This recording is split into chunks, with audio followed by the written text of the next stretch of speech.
participar, porque ayer estuve en una mesa, un conversatorio sobre educación superior con los gremios docentes. Así que el Congreso me ha dado la posibilidad de desarrollar mis dos actividades, que son la educación por un lado y el estudio de América Latina por el otro. Inmensamente agradecido a Mara y a la universidad de compartir la mesa con Estela y Alcira, que bueno, las leí mucho, apasionadamente, y después tuve la fortuna de conocerlas y de escucharlas. Con Alcira compartimos la Cámara de Diputados en bloques diferentes, pero eso hizo acrecentar mi admiración por ella. La seguimos leyendo a todos intensamente, igual que a Norberto, así que es enorme el espacio este. Bueno, voy a hacer algunos planteos y tal vez algunos interrogantes sobre este desafío de pensar desde nuestra América, como lo propone la mesa, la relación entre universidad y descolonización. Una aclaración, digo, la verdad que el término Nuestra América, ese término de Martí y de Pedro Enrique Sureña, y probablemente tomado de Francisco de Miranda, que lleva a ese concepto de nuestro americanismo, a mí me cuesta un poco, no es un lugar que me sienta cómodo. Por un tema de comodidad, no de conceptualización. Creo en el concepto, pero prefiero hablar de latinoamericanos y no de nuestroamericanos por una cuestión de costumbres. Pero por lo tanto, cuando voy a hablar, voy a usar seguramente como sinónimo nuestro americanismo, latinoamericano o sudamericano.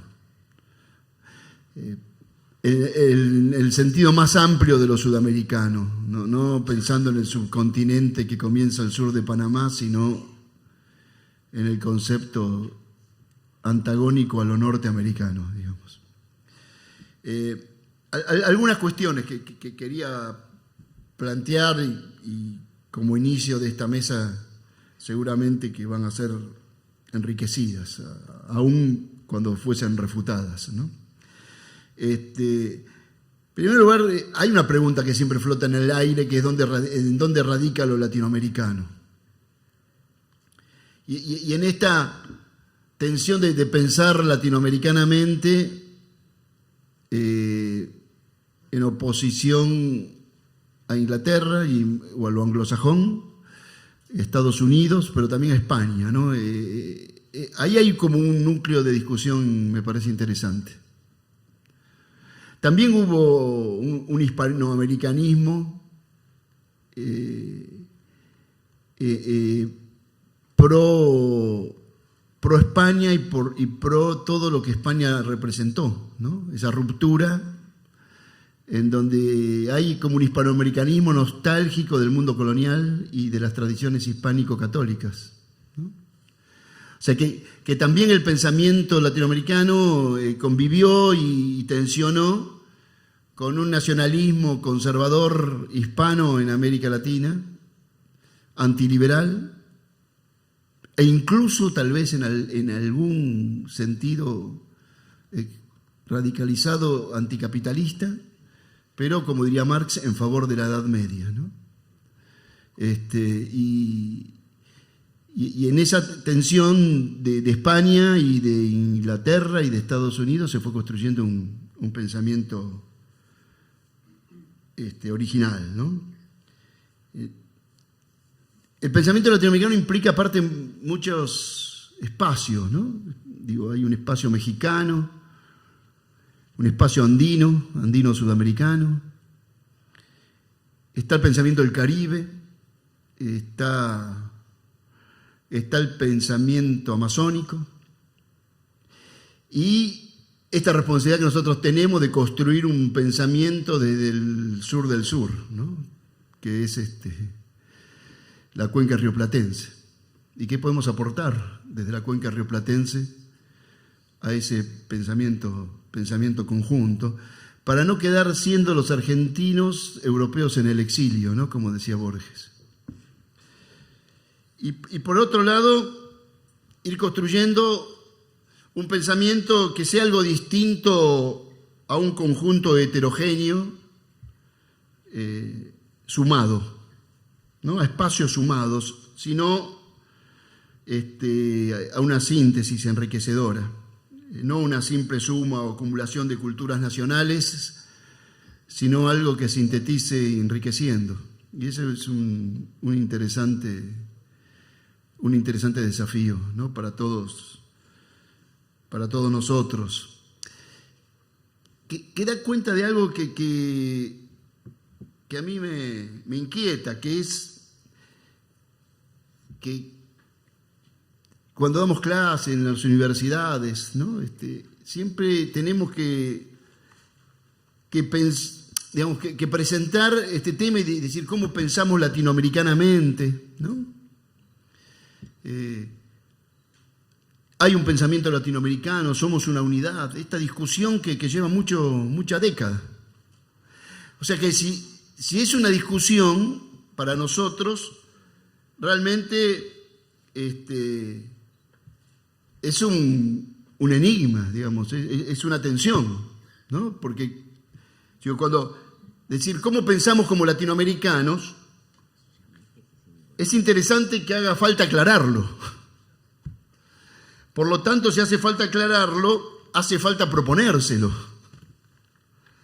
Y si hace falta proponérselo, no es una inevitabilidad. Y si ustedes quieren, para un pensamiento muy colonizado, una fatalidad. Tendría que ser un hecho natural. Pero bueno, 500 años de colonialidad nos implican generar un debate sobre ese pensar. Por lo tanto, yo diría, como primer punto de discusión, pensar latinoamericanamente nos implica pensar civilizatoriamente y, por lo tanto, profundizar más la antinomia de civilización y barbarie. Interesante antinomia jaurechiana frente a la planteada por Sarmiento en el siglo XIX como antítesis, pero que merece algunos pasos más para mí. Algunos pasos que hagan síntesis desde una civilización original y no solamente una barbarie como antítesis de una civilización que aceptamos como ajena. Frente a esto, y frente al desafío que plantea la mesa sobre el papel de la universidad como agente descolonizador, yo querría decir algunas cosas. En primer lugar, una hipótesis de trabajo. Y pienso no solo en la universidad, sino pienso en el sistema educativo en su conjunto. Me cuesta pensar la universidad como ajena al sistema educativo o como por afuera de él, sino pensar un sistema educativo que aparentemente culmina en los estudios universitarios. Yo digo hipótesis de trabajo. Digo, algo ocurre muy fuertemente en la segunda mitad del siglo XIX en América Latina, ¿no? Digamos, posterior a la culminación del ciclo de las guerras múltiples, de la independencia y las civiles. Y yo digo que ocurre, yo debo usar 3 fenómenos como hipótesis para meterlo en esta discusión, que es el fenómeno del desmembramiento, ¿no? Del fin de la utopía unificadora, o de la independencia a costa de la unidad, digamos, o de todas las posibles unidades, desde la más amplia y utópica que eran los Estados Unidos de América del Sur hasta haber construido naciones como herencia de los virreinatos, ese desmembramiento que da lugar a las nuevas nacionalidades. Ese es un fenómeno, ¿no?, que se da a partir de los 50 más o menos, por dar una fecha simbólica, ¿no? El año 50, 1850 muere Artigas, muere San Martín. Paralelo a eso ocurren dos fenómenos institucionales, llamaría yo, interesantes de ver en América Latina. Por un lado, el nacimiento de la historiografía erudita, de la historiografía profesional.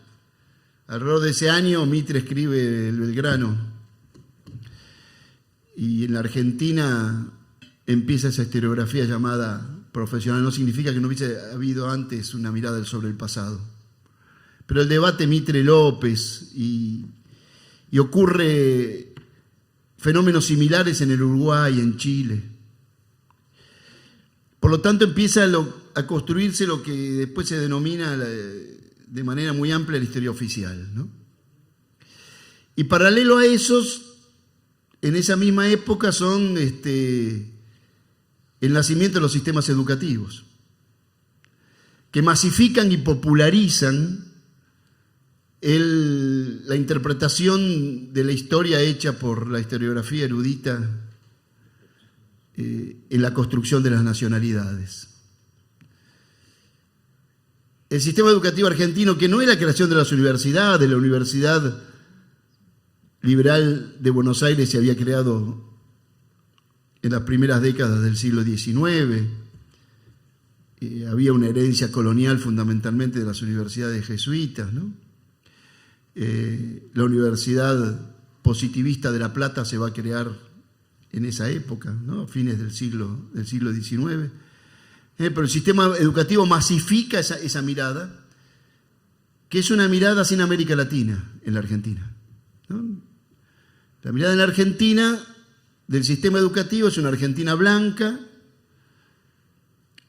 por lo menos en el litoral argentino, ¿no?, de gran herencia europea, sin pasado indígena y sin América Latina. Por lo tanto, trabajar, ¿no?, en cómo aborda el sistema educativo y sus universidades incluso la construcción de conocimiento,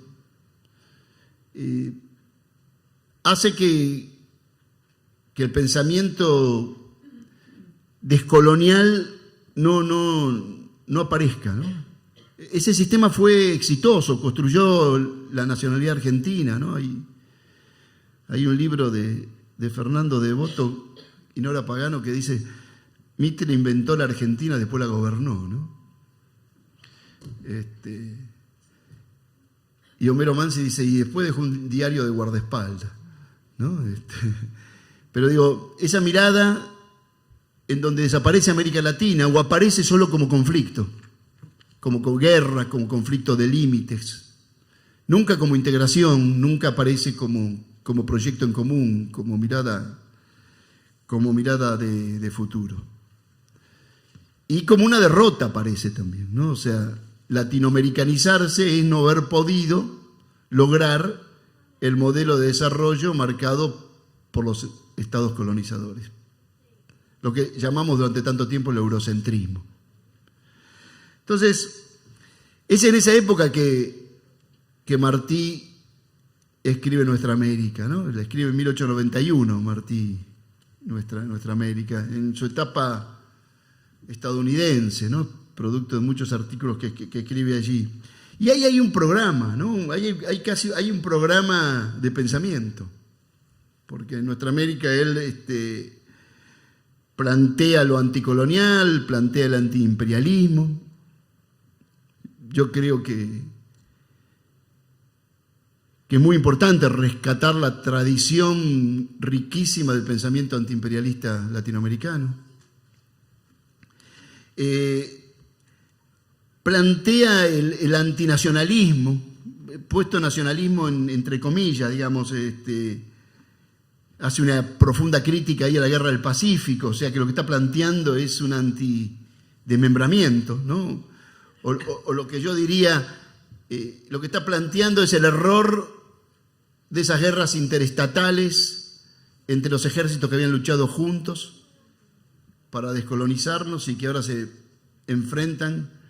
No sabemos si como último capítulo de las guerras civiles o como un primer capítulo de enfrentamientos interestatales que van a acentuar el desmembramiento. Y la enseñanza profundiza en eso, ¿no? Profundiza en esos enfrentamientos. Martí va a plantear la identidad y la originalidad americana y en ese sentido construir instrumentos ideológicos propios. Y eso, si bien no es original de él, había muchos otros pensadores que venían planteando eso, lo hace con mucha fuerza. En el marco de la unidad continental, que también otros habían vislumbrado desde distintos campos del saber y con distintas intenciones, pero la unidad como mercado común, por lo menos, es la tesis de licenciatura en Chile que hace Alberdi. Pero esto está cruzado por el otro gran tema latinoamericano, que es lo social, no solo la discusión de lo nacional, sino la discusión de lo social, ¿no? Martí en Nuestra América reconoce el tema de la explotación y la marginación y pareciera ser que es una fórmula que nunca va a desaparecer estructuralmente el pensamiento latinoamericano, ese triángulo entre la independencia nacional, la igualdad social y la unidad para lograrlo, ¿no? Y el dilema si hay caminos solitarios para poder resolver ese problema. Y por otro lado, esta agenda de Nuestra América tiene un pensamiento pacifista, universalista y modernizador.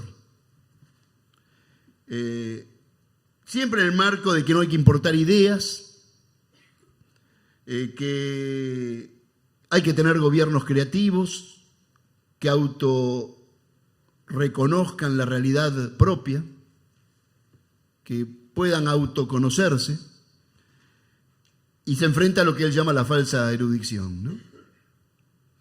Y ahí me parece que es una agenda interesante, que marca las trayectorias de los sistemas educativos y de las universidades en nuestro país en particular. En nuestro país que aparte en su litoral tuvo una fuerte presencia, yo diría, atlanticista, europeizante, ¿no? Como modelo.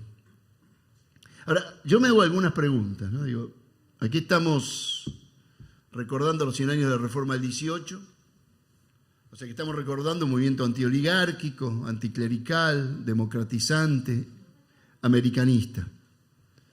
De ella ha quedado poco desde la historia del reformismo, ¿no?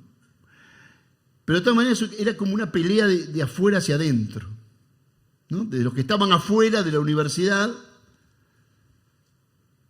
o los que estaban adentro críticamente para que esa universidad se ampliara, y un debate que duró unos 70, 80 años o 70 años sobre el modelo de conocimiento que construye la universidad, y esta discusión sobre si es un modelo colonial o un modelo nacional latinoamericano. Yo digo, está una discusión epistemológica, de revisión de la historia, pero también de replanteo de las artes, de las ciencias, ¿no? Ahora, yo digo, en las últimas décadas algo ha variado, y por lo tanto me parece que seguir planteando aquella antinomia es desconocer la variación y algunas discusiones. Yo digo, este debate merece una discusión no solo de afuera hacia adentro, sino de adentro hacia adentro. ¿Por qué? Porque hay una larga historia que arrancaría en la Universidad Peronista, en las cátedras nacionales y en las universidades democráticas nacidas a partir del 83, que hoy generó más de media centena de universidades, creo que son 54, 56 universidades, donde más del 50% están conducidas, como esta universidad, hace 20 años, por el pensamiento nacional y popular y democrático. Por lo tanto, seguir creyendo que no podemos entrar en la academia, estamos afuera, nos censuran, nos dejan afuera y conducimos el 50% de las universidades argentinas, nos tiene que hacer un replanteo. Y ese replanteo, por eso digo, una discusión de adentro hacia adentro sobre cómo estamos construyendo estas universidades. Porque si no, también pasa con lo que pasó, a mi gusto mal, con algunas tendencias de la revisión de la historia, creando institutos que daban cuenta de debates agotados en los 60. Con buena intención, pero agotados en los 60. Como si no hubiese pasado nada durante todo ese tiempo. Entonces, ¿cuál es el debate que nos damos los que conducimos universidades? ¿Y cómo es que podemos, desde la conducción, seguir diciendo que nuestro pensamiento queda fuera de la universidad, cuando tenemos tanta presencia en ella? ¿Qué está pasando? ¿Qué está pasando en eso? ¿Y qué repercusión tiene en la discusión general? Yo sé que ahora se ha agudizado porque hay un gobierno al cual enfrentamos porque, bueno, representa exactamente todo lo contrario a lo que nosotros siempre hemos planteado. Pero hay una larga historia de construcción dentro del pensamiento, vamos a llamar nuestro americanista, como lo propone la mesa, que ha ingresado a las universidades y que tenemos que discutir qué impacto tiene, qué lugar tenemos en el debate académico, qué avances hemos logrado, qué estamos nosotros también, en qué estamos limitados, qué repetimos, aún creyendo que estamos rompiendo, quebrando miradas epistemológicas. Me parece que es un momento extremadamente interesante para discutir eso.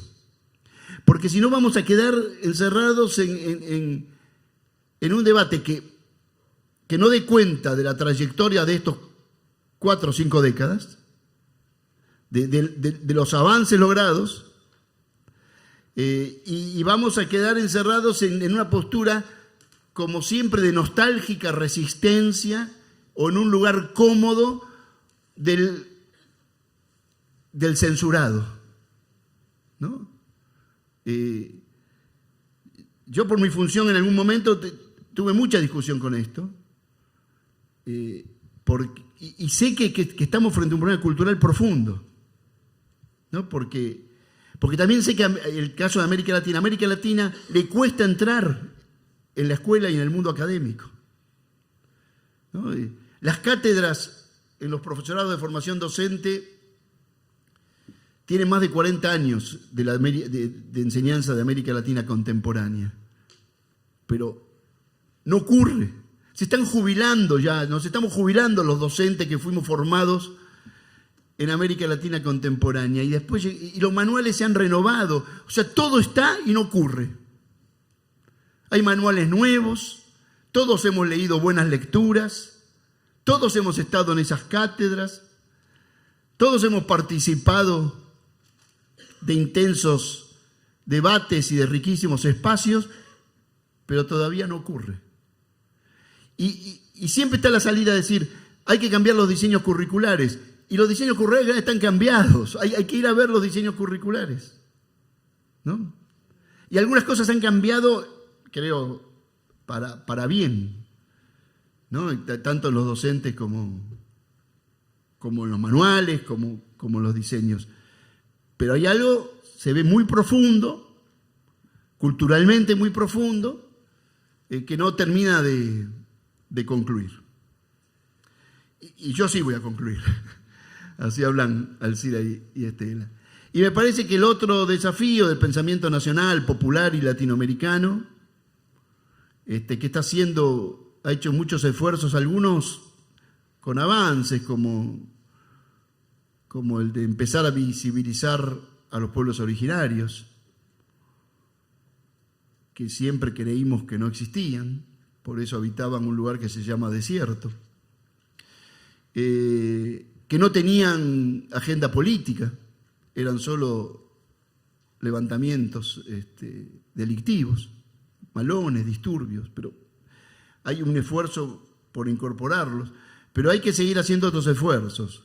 Uno, el de una mirada global, no la suma fragmentada de historias nacionales, me parece que es un esfuerzo muy grande.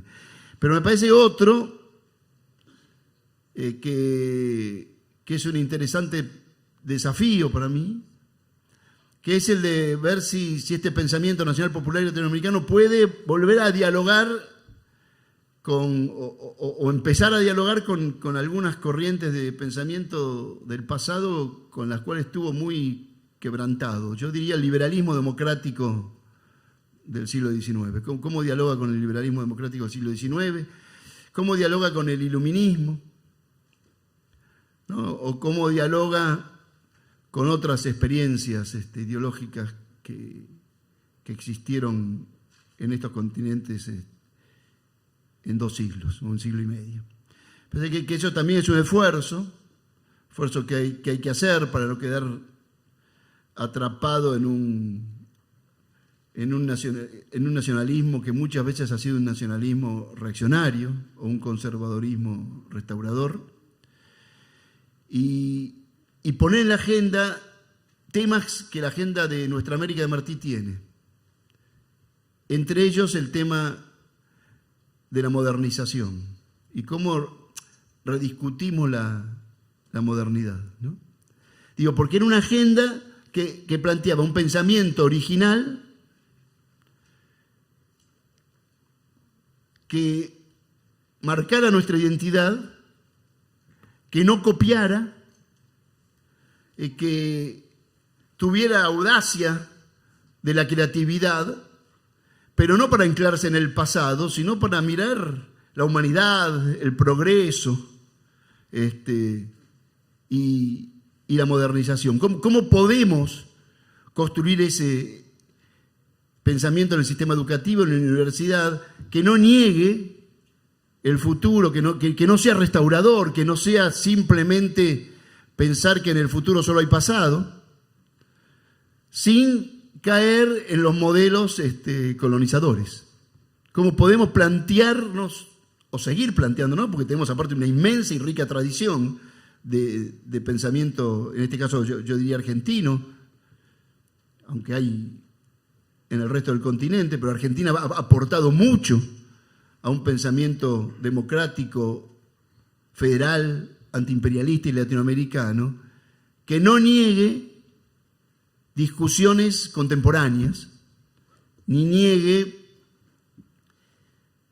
su diálogo con otras corrientes, ¿no? que como los liberales de principios del siglo XIX o los socialistas y anarquistas de fin de siglo y de principios del siglo XX merecen formar parte de esto. Como merecen otros pensamientos alternativos que no son solo los que vienen de una raíz nacionalista popular. Bueno, muchas gracias.